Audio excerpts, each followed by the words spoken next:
Assalamualaikum dan salam sejahtera. Saya Nurul Aida binti Abdul Razak dari kumpulan 2 ingin menerangkan tentang landscape projek tender dokumen. Ini adalah pengenalan kepada pengurusan projek.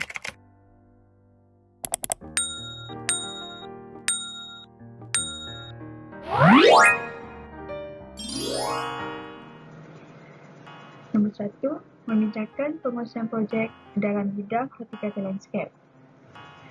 Definisi pengurusan projek. Pengurusan projek ialah aplikasi proses, kaedah, kemahiran, pengetahuan dan pengalaman untuk mencapai objektif projek tertentu mengikut kriteria penerimaan projek dalam parameter yang dipersetujui. Pengurusan projek mempunyai hasil akhir yang terhad kepada skala masa dan belanjawan yang terhad. Seterusnya, kepentingan dan keperluan pengurusan projek. First, ia memastikan apa yang disampaikan betul dan akan memberikan nilai sebenar terhadap peluang perniagaan. Kedua, membina kepimpinan dan hala tuju kepada projek. Tiga, ia memastikan terdapat rancangan yang sesuai untuk melaksanakan matlamat strategik. Ia memastikan jangkaan yang betul ditetapkan sekitar disampaikan perkara yang boleh disampaikan, bila dan untuk beberapa banyak. Yang kelima, ia memastikan proses pengurusan projek yang betul diikuti sepanjang kesaran hayat projek. Keenam, ia memastikan orang yang betul melakukan perkara yang betul pada masa yang tepat. Seterusnya, ia memastikan risiko diurus dengan betul dan dikurangkan untuk mengelakkan daripada menjadi isu. Seterusnya, ia memastikan kualiti apa sahaja yang dihantar secara konsisten mencapai sasaran. Ia memastikan kemajuan projek dijejaki dan dilaporkan dengan betul. Akhir sekali, belajar dari kejayaan dan kegagalan masa lalu.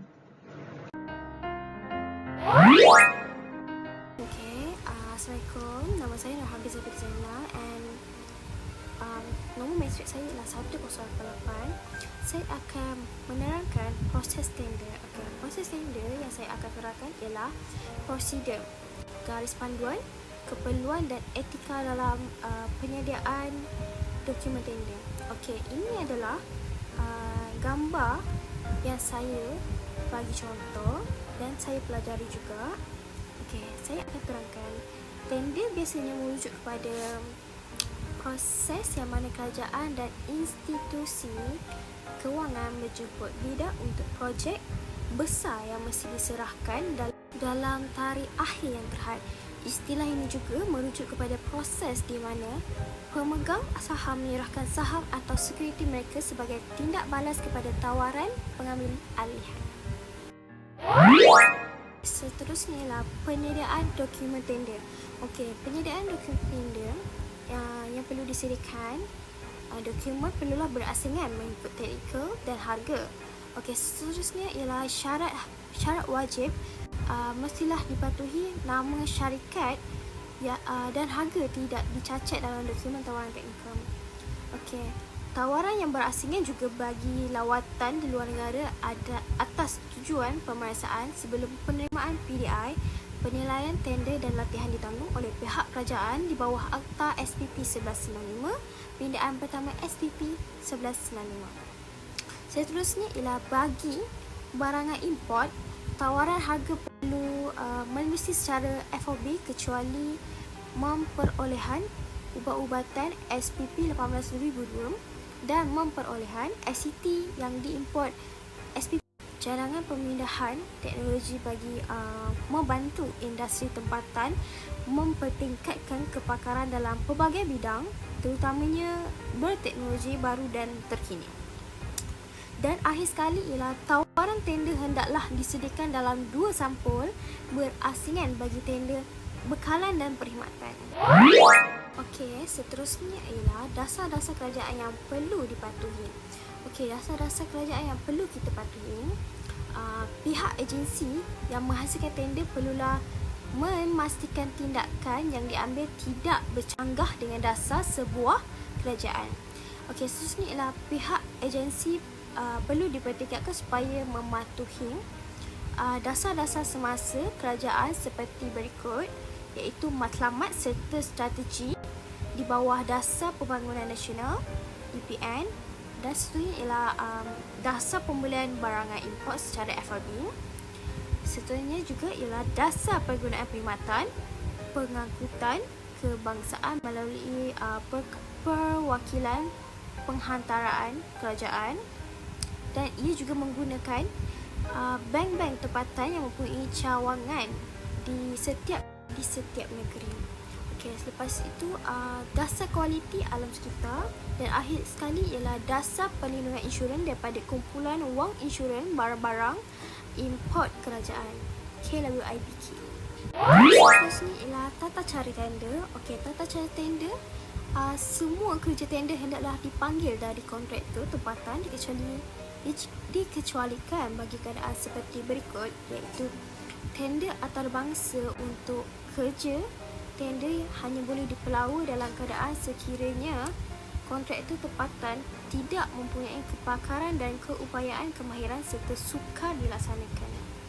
Bagi maksud penggalakan pemindahan teknologi dan penyertaan kontraktor dalam kerja, iaitu kontraktor tempatan dalam kerajaan tidak mempunyai kepakaran dan ataupun kemahiran, tender kerja berkenaan hendaklah mempelawa secara amnya kepada syarikat tempatan maupun syarikat antarabangsa.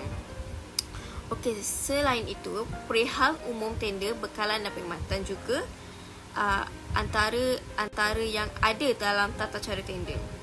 Selain itu, jika semua perolehan boleh didapati di dalam negara, maka tender tempatan perlulah dipanggil dengan menggunakan harga bersih, dan bagi yang perlu diimport, harga tawaran diberikan secara percuma FRB semasa digunakan. Okey, tender antarabangsa hanya boleh dipelawa bagi perolehan bekalan dan perkhidmatan yang tidak boleh didapati di dalam negara atau tidak mempunyai sekurang-kurangnya 5 waktu jualan dalam negara bagi barang-barang dan perkhidmatan tersebut yang berdaftar di bawah Kementerian Kewangan.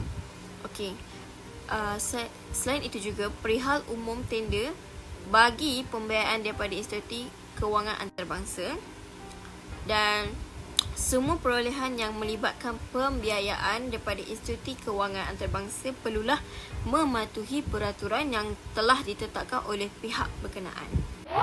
Seterusnya ialah bantahan spesifikasi boleh dilakukan oleh petender dalam tempoh.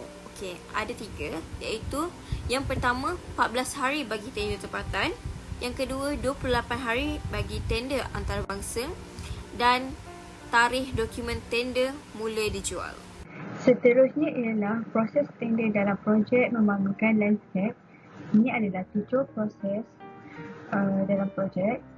Pertama, mengenal pasti peluang tender. Kedua, menyatakan minat.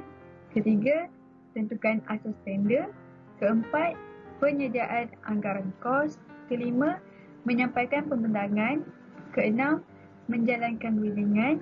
Dan akhir sekali ketujuh, menandatangani perjanjian. Assalamualaikum warahmatullahi wabarakatuh. Nama saya Muhammad Iqmal bin Muhammad Rani dan nombor metrik saya 1083.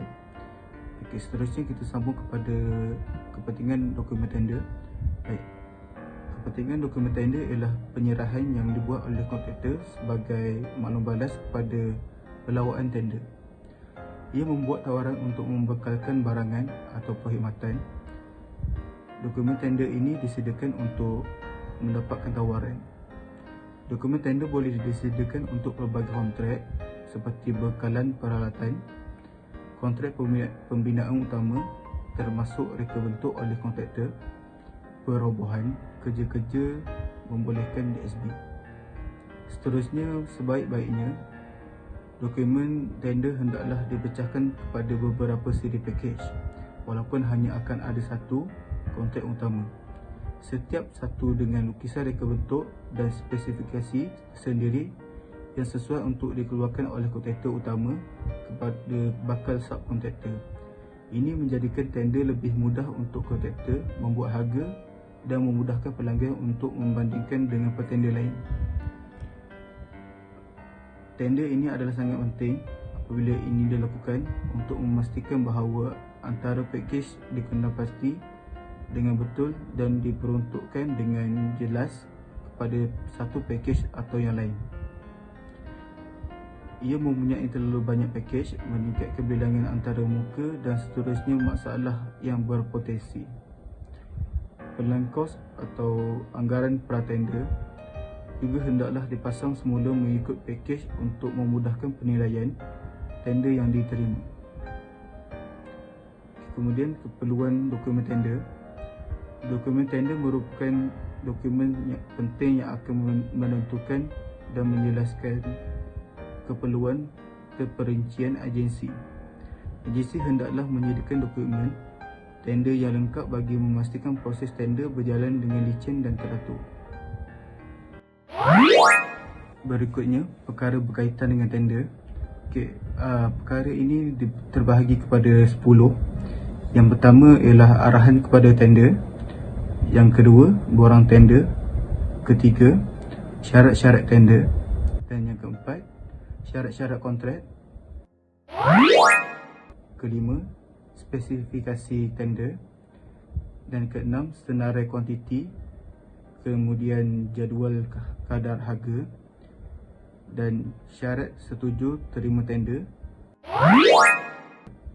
Seterusnya, kerja pembinaan. Dan akhir sekali, dokumen sokongan.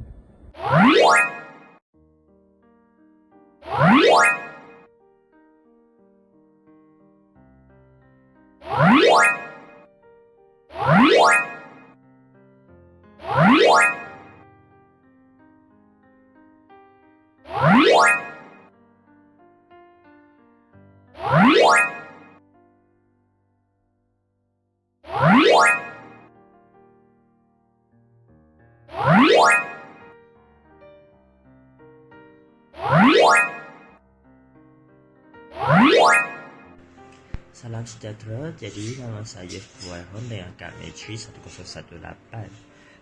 Dengan seterusnya saya akan sambung menerangkan tiga bahagian 5, iaitu butiran lukisan pembinaan, specialist construction, drawing dengan spesifikasi landscape. Dengan seterusnya adalah master plan. Dekat drawing yang pertama ini, yang ini adalah master plan yang kita membincang dengan menghasilkan pada kawasan boleh nilai. Okey. Jadi kepada drawing yang kedua pula, itu adalah drawing master plan yang sudah dikeluarkan.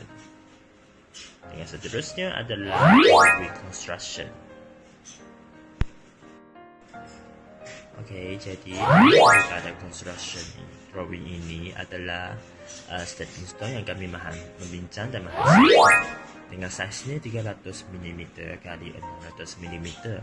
Dengan bawahnya adalah padangan daripada stepping stone. Jadi bagi kepada lukisan iaitu adalah lukisan bench. Yang ini adalah drawing details untuk menghasilkan bench dengan bentuk ain. Okey, dengan ini adalah dibina dengan menggunakan kayu. So, pergi kepada drawing seterusnya adalah sama juga, adalah bench tapi dalam bentuk L. Ini juga adalah antara drawing details yang kami menghasilkan L-shape planter bench. Jadi dalam drawing seterusnya adalah project details mini area river. Yang ini kami menghasilkan dengan menggunakan banyak cobblestone yang kecil sebagai aliran sungai, dan juga batu besar itu kami membina dengan menggunakan simen ferro dan juga simen untuk menghasilkan yang. Yang seterusnya adalah drawing untuk planting details dalam planter post. So ini adalah planting details dengan soft scale ni adalah alternatif so, iaitu bayam Brazil. Dengan ini adalah planting details untuk bayam Brazil ini. Dengan seterusnya adalah planting details di atas tanah. Ini adalah pokok yang kami untuk mengguna dan menghasilkan pada kawasan pembinaan ini. Dengan tepinya adalah drawing details pandangan tepi. Jadi kepada lukisan seterusnya adalah planting details rumput. So ini adalah rumput yang kami menggunakan karpet dengan saiznya untuk satu kotak adalah 300mm kali 300mm dengan tebalnya 75mm. Okey, so bagi kepada drawing lukisan yang seterusnya adalah lukisan planting details. Dengan ini adalah planting palette. So dalam ini adalah gambaran-gambaran yang pokok kami mengguna pada tapak ini, iaitu carpet grass, Echinopus compressors, Brazilian spinach, alternative scissor, dengan yang ni screw pine, iaitu Pentanus amarylifolius. Okey, dengan seterusnya adalah Metasticata aloe vera dengan lemongrass, Cyphopocus citratus. Jadi bagi kepada lukisan seterusnya adalah section elevation daripada pandangan AA dengan pandangan BB. Daripada pandangan AA ini adalah drawing yang daripada pandangan tepat pada tapak pembinaan kami. So kesini adalah details untuk section elevation AA. Dengan gambaran seterusnya adalah section elevation BB, pandangan daripada tepi sebelah kanan tapak pembinaan yang kami menghasilkan. So jadi ini sahaja untuk daripada kami. Terima kasih.